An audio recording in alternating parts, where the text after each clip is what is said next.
నమస్కారం అండి. తెలుగు కథావళికి స్వాగతం. కథ చదువుతున్న నా పేరు ప్రజ్ఞ. ఈ వీడియో నచ్చినట్లయితే లైక్, షేర్ చేయండి. నా ఛానల్ కొత్తగా చూస్తున్నట్లయితే సబ్స్క్రైబ్ చేయడం మర్చిపోవద్దు. మరిన్ని మంచి కథలు అప్లోడ్ చేసినప్పుడు నోటిఫికేషన్స్ రావడానికి బెల్ ఐకాన్ క్లిక్ చేయండి. పెళ్ళాం కళ్ళెం, పచ్చి పులుసు వెంకటేశ్వర్లు గారి రచన.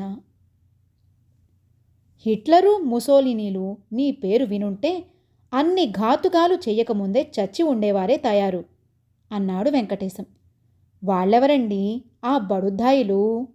అదిగో ఆ బడుద్దాయి సర్టిఫికెట్ వింటేనే చస్తారు. ఇవ్వాళేం చావు పురాణం తీశారు? పురాణం కాదే, పురుష శ్రాద్ధం. ఇందిరమ్మను నియంతో అని ఆడిపోసుకుంటారు కానీ అసలైన నియంత నీవేనే తాయారు. నియంత అంటే ఏమిటండి? ఎంత అమాయకురాలివే. నియంత అంటే నిండుదనం. నిండుగా రెండో వాడిని నోరెత్తనీయకుండా సర్వ కార్యకలాపాలలో చోటు చేసుకుని ఆర్థికమైన పెత్తనం చెలాయించడం. ఏవండోయ్, నోరు మూసుకుని ఉన్నానని ఇష్టం వచ్చినట్లు మాట్లాడుతున్నారు. తాయారు, నువ్వు నోరు మూసుకున్నావా? నీ నోరు చూస్తే చాలు మా నోళ్ళు ఠక్కున మూతబడవు. అసలు మాయలు మంత్రాలు లేవంటారు కానీ ప్రపంచంలో అన్నిటికంటే పెద్ద మాయ ఆడదాని నోరేనే. ఏమిటో ఇవాళ ఇలా మాట్లాడుతున్నారు. బాధ్యతలన్నీ నా నెత్తిన పడవేసి బలాదూరులా తిరుగుతున్నారు. సంసారాన్ని ఎన్ని అవస్థలు పడి లాక్కొస్తున్నానో మీకేం తెలుసు? నేనేమైనా దుబారా చేస్తున్నానా? చీరెలు సారెలు కొని కులుకుతున్నానా? ఇక్కడ నేనేమి బావుకుంటున్నాను? మీరిచ్చే జీతం డబ్బుల్లో ఎంత జాగ్రత్తగా ఖర్చు పెడితే సంసారం జరుగుతుందంటారు? అదిగో రికార్డు మొదలైంది. మొన్న ఏ పుస్తకంలోనో చదివాను. 2 రకాల గ్రామఫోన్లున్నాయట. మానవుడు సృష్టించిందొకటి, దాన్ని కావాలనుకున్నప్పుడు పెట్టవచ్చు, వద్దు అనుకున్నప్పుడు ఆపివేయవచ్చు. ఇక రెండోది దేవుడిచ్చింది. అది నోరట. ఆడించడం మొదలు పెడితే ఆపడం దేవుడికే శక్యం కాదట. అబ్బా, నన్నాడిపోసుకోవడం తప్ప మీకు ఇంకో పని లేదు కదా? నీ నోరు ఆడించి నేను పోసుకునేదేముందే? ఇంతకు ఈ కంఠశోష దేనికోసమో? నాది కంఠశోష. తోటి ఉద్యోగస్తులందరూ నీట్గా ట్రిమ్గా బూటు సూటులో వస్తున్నారే అని చెప్పడం కంఠశోష.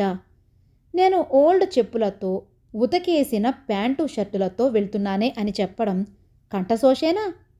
అందరూ సైకిళ్లలో వెళ్తున్నారే, నేను నడిచి వెళ్తున్నానే అంటే అర్థం కావడం లేదా? అయ్యా, పెద్ద ఆఫీసులో చిన్న గుమాస్తా గారు 1,000 రూపాయలు మోయిన కోరికలు కోరుతున్నారు.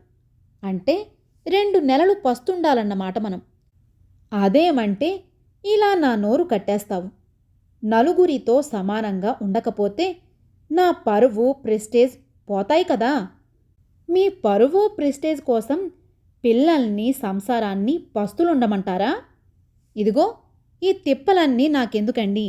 నెల జీతం నాకివ్వద్దు. మీ చేతిలోనే ఉంచుకుని ఖర్చు పెట్టండి. ఇదిగో తాళం చెవులు. సామాన్లు తెస్తే ఉడకేస్తాను, లేకుంటే ఊరుకుంటా. బాధ్యత అందరం తెలుసుకుంటే సరే కానీ చిన్నపిల్లల్లా మీరు మారాం చేస్తే ఇక పిల్లలు ఊరుకుంటారా? వాళ్లకు లేవు కోరికలు, నాకు లేవు కోరికలు. అందరం ఇష్టం వచ్చినట్లు ఖర్చు చేస్తే బొచ్చెత్తుకు పోవాల్సిందే. ఇది వరకు చేసిన నిర్వాకం చాలదు. వెంకటేశం నోట్లో పచ్చి వెలక్కాయ పడింది. ఈ శత్రువును జయించడానికి బ్రహ్మాస్త్రం. మెల్లగా నోరెత్తకుండా జారుకున్నాడు వెంకటేశం. ఇది వరకు చేసిన నిర్వాకం అంటే ఏమిటంటే ఇక ఇది వెంకటేశం ఫ్లాష్ బ్యాక్ పరిస్థితి.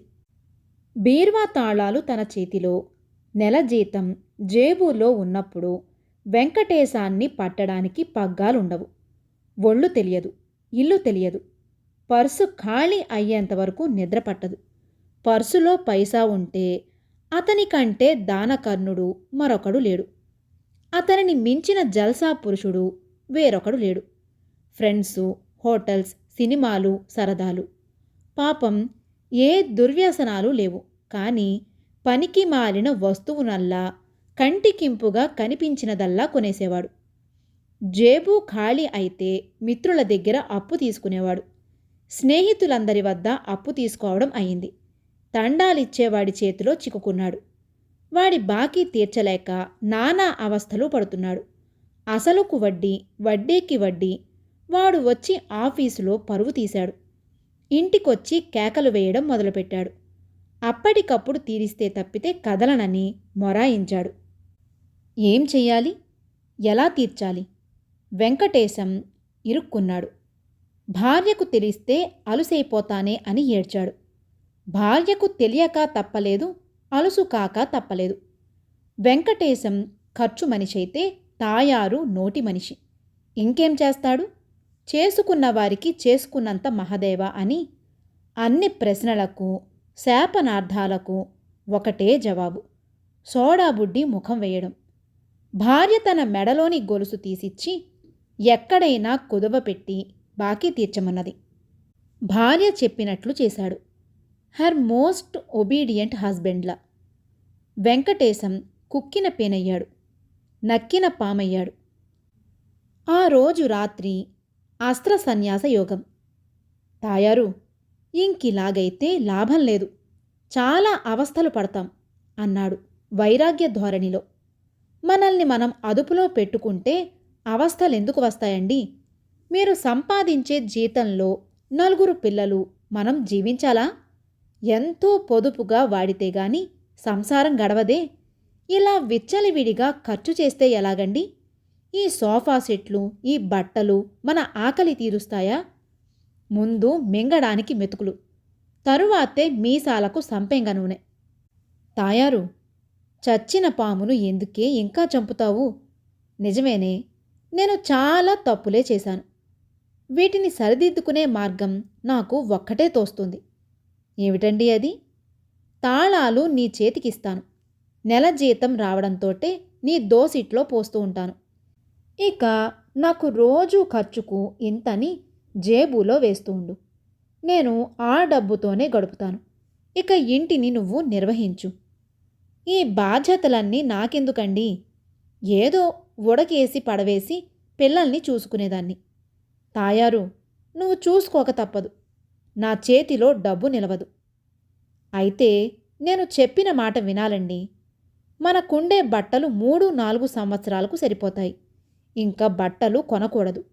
దాన ధర్మాలు, హోటళ్ళు మానేయాలి. చెడీబడి కొనడం విరమించుకోవాలి. అప్పు చేయనే కూడదు. ఆఫీస్ దూరమైనా నడిచే వెళ్ళాలి. మధ్యలో అవి కావాలి, ఇవి కావాలి అని అడగకూడదు. తాయారు, నా సంగతి తెలుసు కదా. మరలా మరలా ఎందుకు అన్ని కండిషన్లు చెబుతావు? మీ సంగతి తెలుసు కాబట్టే చెబుతున్నాను. మధ్యలో నన్ను తిట్టి లాభం లేదు. అలాగే అలాగే. అలా ఒప్పందం జరిగింది. దుబారా చేతిని అదుపులో పెట్టుకునేందుకు చాలా అవస్థపడ్డాడు. కోరికల గుర్రాలకు కళ్ళాలు వేశాడు. ఆ కళ్ళాలను పెళ్ళాం చేతిలో పెట్టాడు. తనతోటి పనిచేసే వాళ్లంతా కుర్రవాళ్ళు. చాలామంది కొత్తగా పెళ్ళైన వాళ్ళు. నూతన పెళ్లి కుమారులు కావడం వల్ల, మామగార్ల చలవ వల్ల పైలా పచ్చీసుగా అతి ఆడంబరంగా డ్రస్సులు చేసుకుని స్కూటర్లపై వస్తూ పోతూ ఉంటారు. తానందరి ముందు చిన్నతనంగా కనిపిస్తున్నానేమో అనే ఇన్ఫీరియారిటీ కాంప్లెక్స్ పట్టుకుంది వెంకటేశాన్ని. అప్పటికీ తాయారు రోజూ బట్టలు ఉతికేసి శుభ్రం చేసి చెంబు ఇస్త్రీ చేసి ఇస్తుంది. పాపం ఆ ఇల్లాలు ఎన్నో తంటాలు పడి సంసారాన్ని ఒక ఒడ్డున వేసింది. అప్పుల బాధ తీరిపోయింది. కానీ వెంకటేశం ఉగ్గబట్టలేకపోతున్నాడు.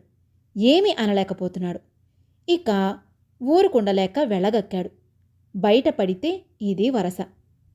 వెంకటేశానికి ఆఫీస్ పని మీద హైదరాబాద్ వెళ్లవలసిన పని పడింది.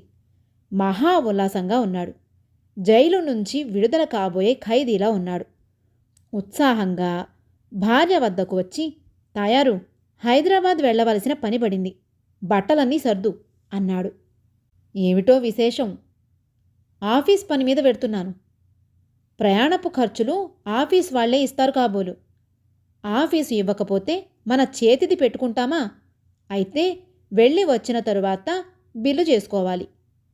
ప్రస్తుతం మన దగ్గర ఉండొద్దు, ఉన్నప్పుడు వెలుదురుగానిలేండి. అబ్బా, ఎలాగే నీతో ఏడ్చేది? నీకు టీఏ రూల్స్ తెలియవు. తరువాత పోదామని గవర్నమెంటుకు చెప్పుకోవచ్చునా? వాళ్ళు పొమ్మన్నప్పుడు పోవాల్సిందే. అయితే ప్రభుత్వం వారి దృష్టిలో మనం ఎప్పుడు పడితే అప్పుడు హైదరాబాద్ వెళ్ళి రాగల స్థితిలో ఉన్నామనా? కాదు తాయారు, అప్పు చేసుకుని వెళ్ళి రమ్మని. మీలాంటి గుమాస్తాలకు అప్పు మాత్రం దొరుకుతుందా? తాయారు, కాలికేస్తే మెడకు, మెడకేస్తే కాలికి తగిలిస్తావు. నీతో మాట్లాడటం మహా కష్టమే. ఆ రూల్స్ పెట్టేటప్పుడు ముందు నీతో మాట్లాడాల్సింది. పొరపాటు చేశారు. ఆ రూల్స్ పెట్టిన ఆఫీసర్లు మీరు జుట్లు పట్టుకోండి. ఆ అప్పు ఏ వెధవిస్తాడో వాడి దగ్గరికి వెళ్ళండి. ఒసేవ్, అప్పిచ్చువాడు వైద్యుడన్నారు కానీ వెధవల్లేదే తాయారు. నా తాళాలు, నా జీతం, నా జుట్టు, నా కళ్ళాలు నీ చేతికి ఏనాడో ఇచ్చాను. మరి సర్వ బాధ్యతలు సమర్పించాను. అన్యథా శరణం నాస్తి, త్వమేవ శరణం మమ. ఈ ఖర్చులెలాగో సర్దు. సర్దు అంటారు, ఎక్కడి నుంచి తెచ్చేది? సరే, ఏదో ఒక తంటాలు పడతాను, కానివ్వండి. బరువు బాధ్యతలు నా నెత్తిన వేసి మీరు ఇష్టం వచ్చినట్లు తిరిగి రండి. అదిగో తాయారు, నేను మాత్రం చేయడం లేదటే గొడ్డు చాకిరి.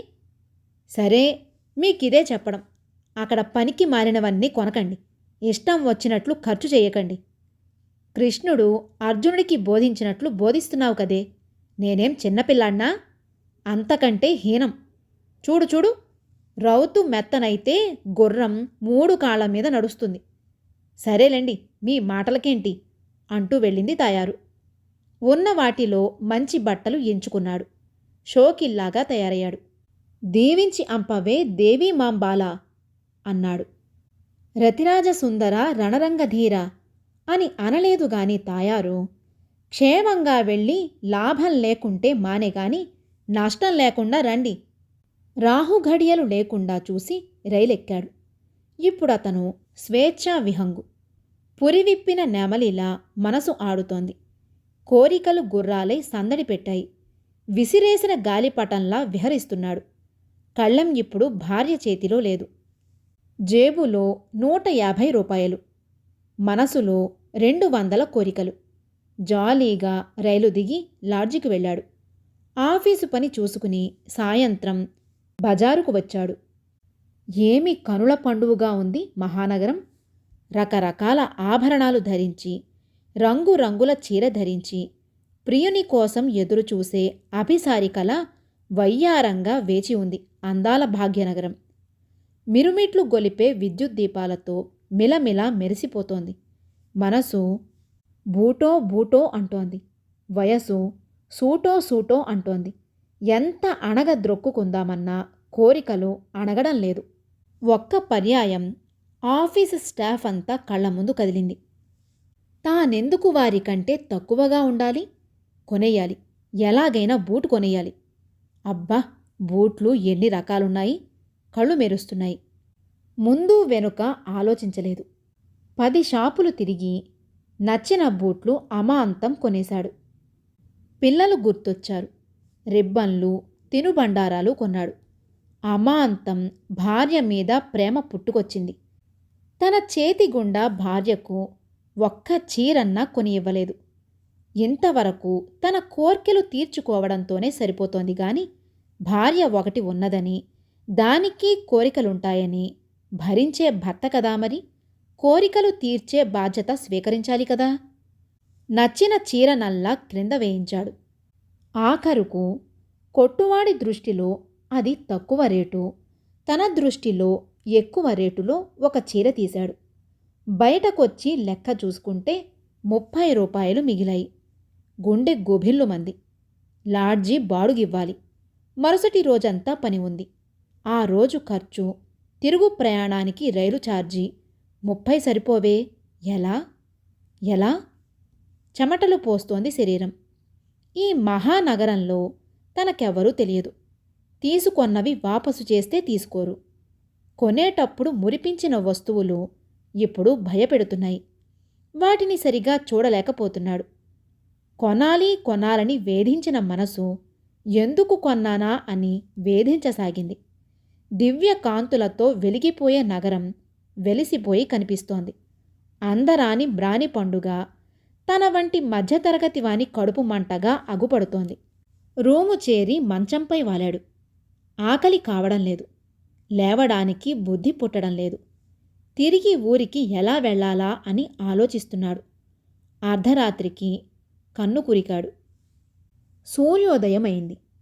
ఎన్ని రకాలుగా మాట్లాడుకున్నా, కాట్లాడుకున్నా నిద్ర లేవడంతోనే తన భార్య తాను ఒకరి ముఖాలొకరు చూసుకోవాలి. అది వారి అనురాగ నియమం, అనుబంధ చిహ్నం. తాను పరాయి చోటికి వచ్చాడు కదా, ఎలా ముఖాలు చూసుకుంటారు? తాయారు ఒక చిన్న కవరులో తన ఫోటో పెట్టి పంపింది. వెంకటేశం నిద్రలేచి తన భార్య ఫోటో బయటకు తీశాడు. ఫోటోలో భార్య ముఖం కూడా చూడబుద్ధి కాలేదు. సిగ్గేసింది. అలా చూసి ఇలా పెట్టేశాడు. భార్యను తలుచుకుని చాలా బాధపడుతున్నాడు. భార్య తెలివి ముందు తన తెలివి ఎందుకు పనికిరానిది అనుకుంటున్నాడు. కవర్లో పెట్టేందుకు కవర్ మరలా తెరిచాడు. ఆశ్చర్యం! అందులో 30 రూపాయలున్నాయి. వాటితోటి ఒక చిన్న కాగితం ముక్క ఉంది. దానిపై ఒకే ఒక వాక్యం ఉంది. మీ సంగతి నాకు తెలుసు. పైకం చూసి ఎక్కడలేని ఆనందం. ఆ వాక్యం చదివి ఎక్కడలేని సిగ్గు. పరిస్థితులు తలుచుకుని దుఃఖం. ఆ ఫోటోను చూడలేక చూశాడు. ఫోటోలో తాయారు నవ్వుతోంది. తాయార్ని వెక్కిరించి ఫోటోను గుండెకు హత్తుకున్నాడు. మళ్ళీ జాగ్రత్తగా కళ్ళాన్ని తీసుకువెళ్ళి పెళ్ళాం చేతిలో ఉంచాలని నిర్ణయించుకున్నాడు. కథ సమాప్తం.